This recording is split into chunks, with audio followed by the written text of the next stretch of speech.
Hulikam sa Taytay Rizal ang grupo ng mga kabataang nanggulo sa isang pumapasadang jeep.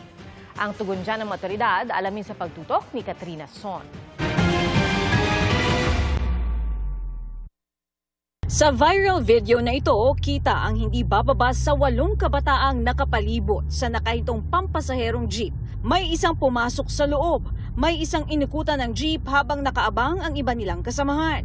Sa harap, may isang may hawak ng malaking tipak na bato at tila pinupukpok ang isang pasahero. Nagkalasan sila kalaunan. Nang humarurot ang jeep, hinabol nila ito.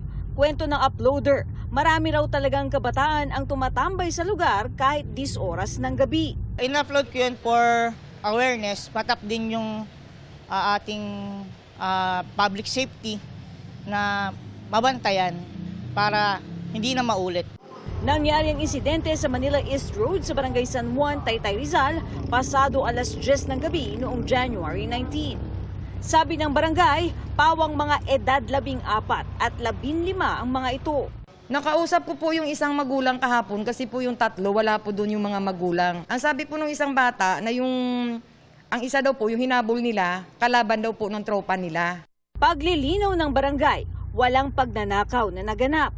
Wala raw record ng pagnanakaw ang mga kabataan. Sinusubukan namin kunan ng pahayag ang mga magulang sa pamamagitan ng barangay. Patuloy ang investigasyon sa insidente.